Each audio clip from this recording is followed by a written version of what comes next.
Bien, seguimos. Lo anticipado, conversando con ustedes sobre esta situación de la norma y lo que ocurre ya con esta situación de la justicia. Esto que les decíamos. A ver, hablando un poco de la justicia y cómo se llega a verificar el trabajo de jueces o vocales. Les decía yo, hay una instancia en el Estado, en la justicia boliviana, que revisa justamente el trabajo de jueces, de vocales, a la hora de dar algún tipo de sentencia. Nos acompaña el día de hoy la responsable distrital de la magistratura de Cochabamba, la doctora Pamela Alcocer. Doctora, ¿cómo está? Buenos días, qué gusto, gracias por el tiempo y este contacto con la Red Pío XII. Le agradezco mucho el tiempo que nos regala. Buenos días, bienvenida.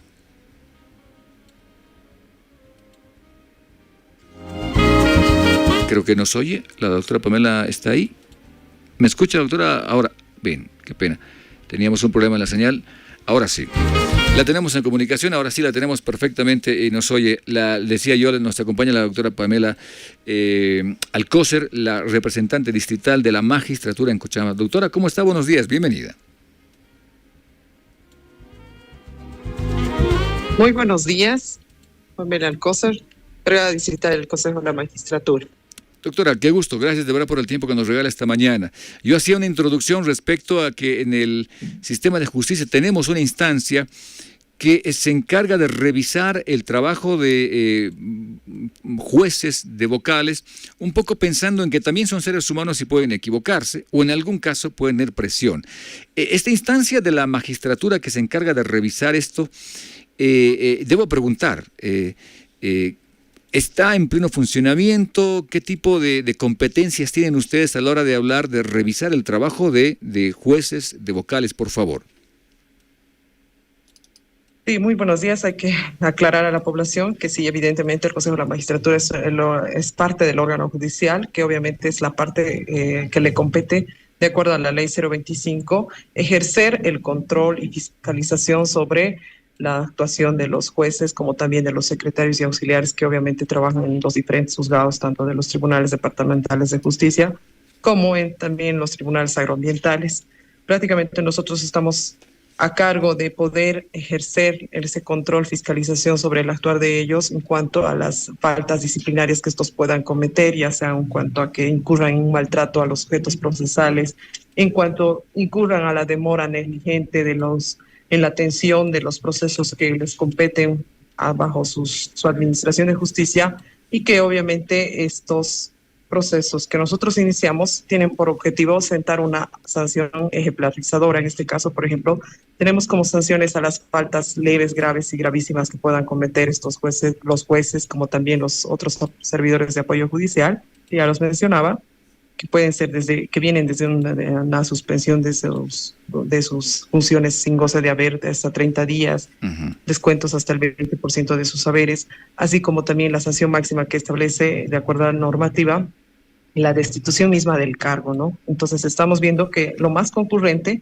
que el Consejo de la Magistratura ha ido identificando como faltas que van incurriendo los funcionarios judiciales es en la omisión y en la negación y en la retardación indebida en la tramitación de los asuntos bajo su cargo, es decir, de todos los procesos judiciales. En una generalidad de casos hemos visto que la mayor incidencia es esta falta, la que está establecido en el artículo 187 como una falta grave dentro de lo que concierne a la Ley 025. Ese es nuestro marco normativo que nos da la limitancia o la potestad que nosotros tenemos como potestad fiscalizadora o como potestad también a la vez sancionadora del actuar de los jueces, ¿no? Y obviamente también están en paralelo para tal vez algún momento revisar si una decisión judicial ha sido adoptada de acuerdo al debido proceso, a los principios constitucionales. Están obviamente también los tribunales de garantía, que son las salas constitucionales. En cualquier distrito judicial tenemos juzgados que conocen a través de los amparos constitucionales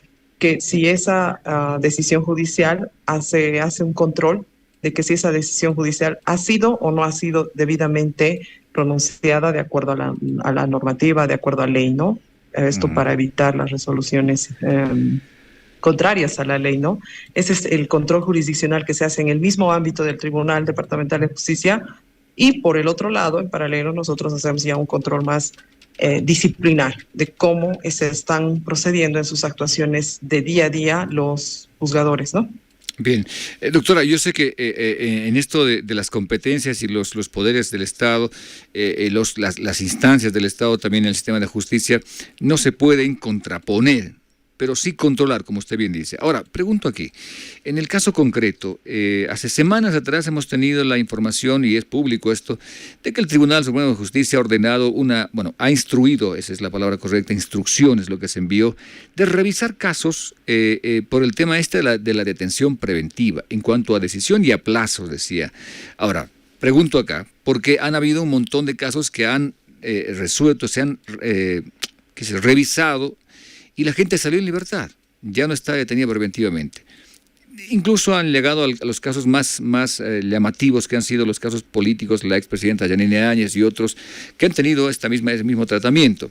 Y hay gente que se pregunta como nosotros, ¿quién se equivocó ahí? ¿El juez que determinó detención preventiva? ¿Fue mala decisión? ¿Fue un error? ¿Fue presión? Pero la gente ya estuvo detenida preventivamente. Hay días, meses, años que han pasado en la cárcel. Esto se revisa, lo hace la magistratura.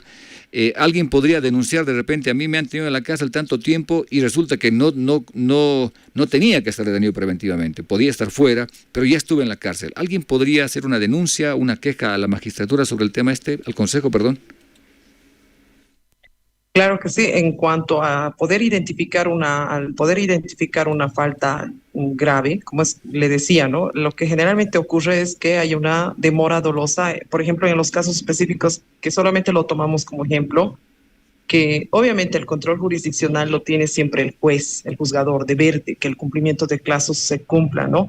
Y cómo entra el Consejo de la Magistratura ante la denuncia de ese caso de la víctima de injusticia o del que es parte del proceso o del proceso judicial, donde obviamente nos va a identificar de qué manera el juez ha incurrido en esa retardación o demora en cuanto a que, por ejemplo, no ha considerado que para esa cesación a la detención preventiva él ha solicitado con anterioridad algún memorial, algún requerimiento formal escrito, y que prácticamente ese memorial o esa petición formal de pedir una modificación de esa cesación a la detención preventiva prácticamente no haya sido considerada dentro de los plazos. Sí, evidentemente ahí nosotros como Consejo de la Magistratura podemos iniciar de manera inmediata la denuncia disciplinaria ante un juez disciplinario que obviamente va a disponer la concurrencia de esta causa, identificando obviamente conforme a los actuados que ellos puedan presentar ante el Consejo de la Magistratura. Solo necesitamos que estas personas estas personas que han sido tal vez víctimas de este mal proceder, se apersonen al Consejo de la Magistratura, nos digan: señores, Consejo de la Magistratura, he solicitado mi cesación a la detención preventiva en reiteradas oportunidades, sin embargo de ello no se nos ha señalado la audiencia por estos motivos. Entonces nosotros ya podemos identificar que efectivamente se ha concurrido la causa que obviamente nos da lugar al juzgamiento de esa falta disciplinaria, que obviamente en el ámbito disciplinario va a significar, ya sea por la comisión de faltas graves recurrentes, va a significar la destitución previo proceso de una tramitación de una falta gravísima, ¿no? Entonces, es ahí donde el Consejo de la Magistratura toma un rol efectivo, un rol activo, digámoslo así, para poder nosotros sancionar el mal proceder o, en su defecto, el proceder irregular o erróneo del juzgador, ¿no es cierto? Ahora, se complica, doctora, porque hay gente que sí lo ha hecho y el juez decidió, aún presentado eso, decir no sé si la palabra se desestima, pero aunque ha presentado esta acción para defenderse en libertad, dice no, va a estar todavía detenido preventivamente. Lo raro es que el Tribunal Supremo de Justicia dice, revisen, se revisa y se les da libertad. Entonces, como que había no sé si una mala interpretación en dos ocasiones, y se le da detención preventiva y en una revisión se le da libertad. ¿Qué ocurre en esos casos, doctora? En ese caso, como le decía, si la parte obviamente nos va a acudir al Consejo de la Magistratura, nosotros estamos en la obligación de investigar, indagar e identificar si ha habido efectivamente la falta del juzgador.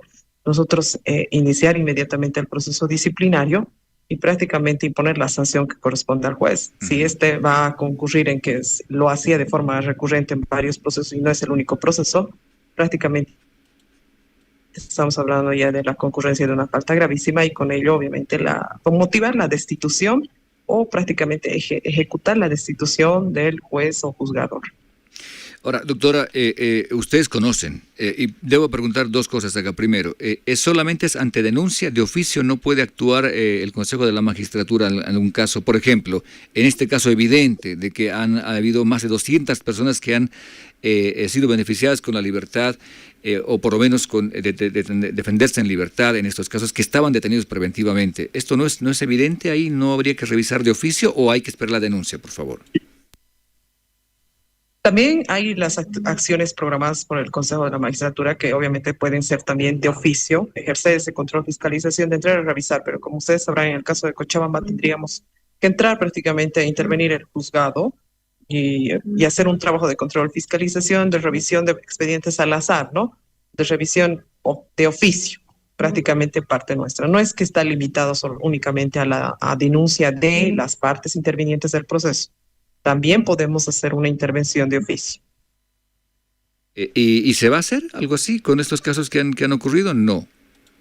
Sí, en realidad, obviamente hay la determinación de nuestra sala plena, porque también nosotros actuamos como representaciones distritales bajo los lineamientos de la sala plena. Obviamente ya nos van a mandar, porque obviamente es lo que se está colectando ahorita, esa información. Si hay una determinación de la sala plena, nosotros lo podemos hacer y también como actividad no programada, ¿no? Y entonces estamos a la espera de que si va a haber alguna determinación de forma genérica para nosotros entrar a revisar estos procesos, de qué manera se han ido actuando y si estos no constituyen estas acciones de los jueces a momento de revisar y obviamente a momento de conceder luego una cesación, si obviamente no han cometido, ¿no?, la falta disciplinaria que en el caso corresponde. Uh-huh. Ahora, doctora, finalmente... Sí, doctora, finalmente, por favor...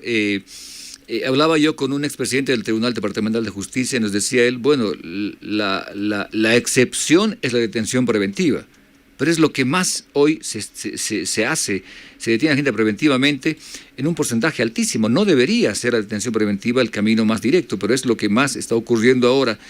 Esto que está ocurriendo con datos, ni siquiera con hablar de en qué caso, sino con los datos, ya nos dicen que hay una cantidad importante de gente con detención preventiva, las cárceles llenas con este tipo de personas. Doctora, ¿no habría que revisar algo ahí desde la magistratura? ¿No se piensa de repente revisar o el accionar del juez o de repente la norma que está mal aplicada, por favor? En ese sentido, sí, el Consejo de la Magistratura también forma parte de mesas interinstitucionales en las cuales trabajamos con régimen penitenciario y se ve, ¿no? Obviamente el hacinamiento de las cárceles es innegable, que obviamente hay la necesidad de establecer también que los jueces, a través de la coordinación con los jueces del área penal, se está viendo también de aplicar, ¿no?, en los casos que realmente sí requieran aplicar la medida extrema de la detención preventiva, que es la medida, como dicen, más gravosa para cualquier imputado, sí se aplica la detención preventiva. Estamos trabajando en esas coordinaciones de poder tal vez discrecionar y eso es lo que tienen establecido aquí, por lo menos en el Tribunal Departamental de Justicia, de un lineamiento, una coordinación uniforme con los jueces de poder aplicar únicamente la detención preventiva en los casos donde realmente amerite y así se haya comprobado la necesidad de aplicar esta medida.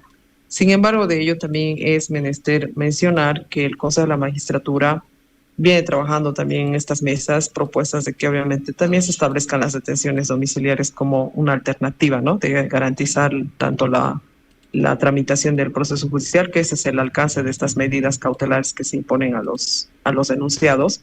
En realidad, ver otros mecanismos incluso de las detenciones domiciliarias sin custodio o en su defecto a proponer también al Ministerio de Gobierno la aplicación de la detención domiciliaria ya controlada a través de tercerizados y no así cargar a la policía el custodio, ¿no?, porque tampoco tenemos el personal para poder, digamos, asignar el custodio personal en cada domicilio a tantos que obviamente estamos con la recurrencia de la incidencia de los casos de conductas penales, ¿no? Uh-huh. Entonces, en esas propuestas sí estamos trabajando, estamos también aportando, haciendo el aporte y somos parte de esas mesas de trabajo donde obviamente estamos viendo, por un lado, gestionar más recintos penitenciarios y acordes a una condición humana de los que también son detenidos o sentenciados.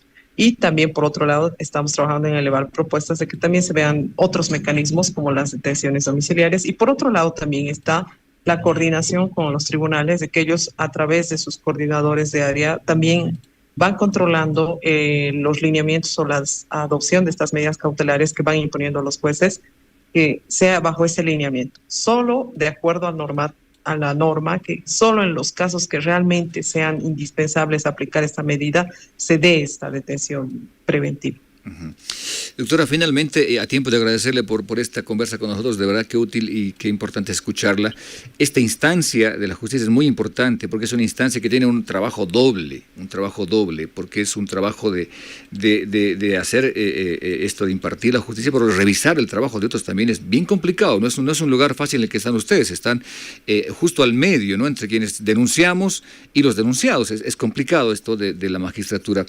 Pero doctora, mire, le hago esta pregunta porque mucha gente tiene una imagen muy negativa de la justicia en el país. Dicen, no, en la justicia todos se socapan, hay mucha cosa que está mal ahí en la justicia, difícil de creer que habrá justicia, en fin. Estamos en un tiempo de cambio de gobierno que se viene y he escuchado incluso candidatos hablar de vamos a cambiar la justicia y se va a hacer en este tiempo, en corto tiempo. En su criterio, doctora, como alguien que está justamente en todo esto que hablamos de la justicia y de impartir, de revisar casos incluso, reformar la justicia es cuestión de meses, años, ¿y por dónde se empieza, por favor? Exactamente, creo que toda la población está consciente de que tal vez necesitemos una reforma judicial con seguridad. Sí necesitamos una reforma judicial porque hay muchos vacíos en nuestra misma ley 025 que necesitan ser ajustados. Y también obviamente sabemos las limitaciones que tenemos, de manera que el presupuesto también nos limita a contratar mayor personal para nosotros hacer un mayor efectivo, digamos, o eficiente seguimiento a los jueces en cuanto a la labor de poderlos controlar, ya sea con prevención, a través de hacer inspecciones in situ en los juzgados, revisión de expedientes y demás. Obviamente nosotros ahí nos vemos un poco limitados de recursos humanos, pero sin embargo hay que también informar a la población que sí debe acudir al Consejo de la Magistratura con denuncias puntuales y con denuncias donde realmente se ven estas situaciones, donde nosotros, por ejemplo, desde la representación distrital de Cochabamba, que estamos en este corto tiempo, desde el mes de enero, ya estamos haciendo seguimiento de todos los procesos, incluso penales, obviamente, y generando ya sanciones para los jueces. Tenemos procesos penales por prevaricato, consorcio, donde hemos tenido buenos resultados, prácticamente incluso jueces ya destituidos, en algunos casos han efectuado la renuncia porque obviamente saben la complicación de la situación penal en la que obviamente están comprometidos. Asimismo, también ya estamos generando esa imagen de que obviamente sí estamos trabajando, obviamente que sí no será al 100%, pero nosotros estamos ya prácticamente generando esa imagen de que sí estamos comprometidos con, no importa si es juez el que se equivocó, tiene que también tener su sanción. En ese sentido, nosotros estamos dando el lugar o posicionando al Consejo de la Magistratura de que esta labor de que tiene del control, fiscalización y además del poder sancionador se dé cumplimiento. Entonces estamos trabajando y obviamente también es una tarea a largo plazo de nuestros legisladores de la Asamblea Legislativa Plurinacional que se vuelva a conformar luego de las elecciones presidenciales. También es una labor revisar incluso de oficio o tal vez ver también en mesa las propuestas de iniciativas legislativas que están planteando modificaciones importantes en el tema del sistema judicial y cómo estamos conformados, para hacer esa mejora, ese cambio de cómo podemos mejorar. Pasa sí o sí por es importante también hablar en esa reforma judicial de que en la ley está establecido de garantizar el presupuesto necesario e indispensable para nosotros poder contratar mayor personal, porque la demora procesal también en muchos de los casos se debe a que no se tiene personal en el juzgado en la cantidad que deberíamos contar o con los sueldos que deberían de contar, y ahí vienen también los casos de corrupción, ¿no? El funcionario a veces por ganar un sueldo de 2.500, 3.000 bolivianos, obviamente tiene la tendencia a querer incurrir incluso en los actos de corrupción. Entonces nosotros tenemos que analizar, diagnosticar y obviamente reformar nuestro sistema judicial. Es una necesidad sin duda alguna, y eso también pasa porque el gobierno pueda plantear esto a través de la asamblea, ¿no? Y obviamente también está la iniciativa de los tribunales, que también podemos proponer este tipo de modificaciones, y ese es obviamente también un cambio que nos va a ayudar tal vez a mejorar de cómo estamos actualmente brindando el acceso a la justicia a la población. Doctora Pamela Alcocer, la representante y responsable además encargada distrital de la magistratura aquí en Cochabamba. Le agradezco mucho el tiempo y este contacto, doctora. Usted tan amable en atendernos. Gracias de verdad. Gracias, muy buenos días.